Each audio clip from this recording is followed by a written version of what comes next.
มาติดต่อแต่มาติดตามเด้อโดย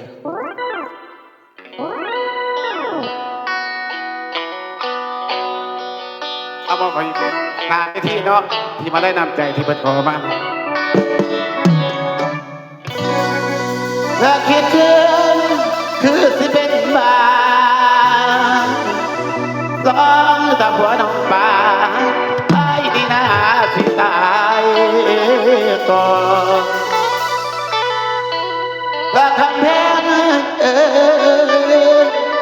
เป็นหนาวเป็นห้องนอนมาคือใครบาอยู่อายนางนางอายลืมเจ้าบ่ได้แม้ที่ผ่านมาหลายปีแต่ใจก็บ่เคยมีเรื่องเดิมแต่ข่าวนั้นแต่วันเดือนปีที่มุ่นใหญ่แต่ใจสายอายคือเก่า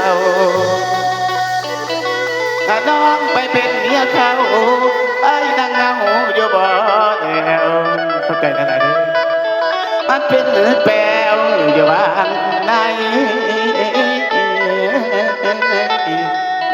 นางเล่นภาษาเนาะ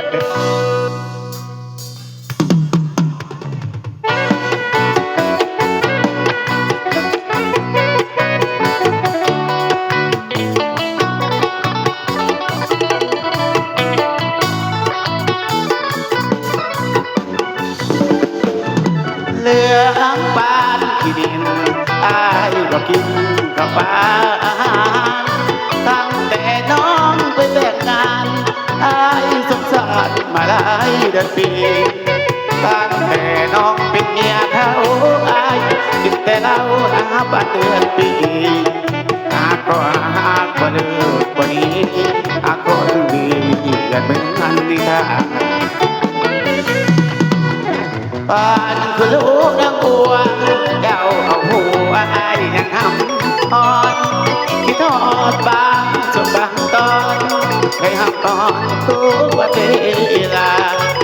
สิขายก็ยอมตายคือมาตายแค่นี้ก็ได้ปากก่อนหัก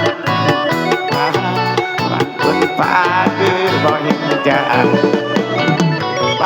อยู่คนละกำอายกะนำจำเป็นสองลายบ่ได้ที่ต่อเงียบหายแต่ว่าก็อายที่ตามคนดี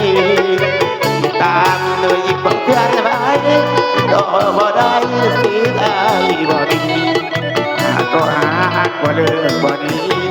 หากคนดีบ่มีไฟฟ้าก็คือว่าทรมานบ่คอยเลยตัวมือตาตื้อน้อยใจ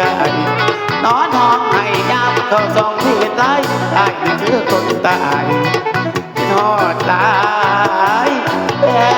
น้ำนอง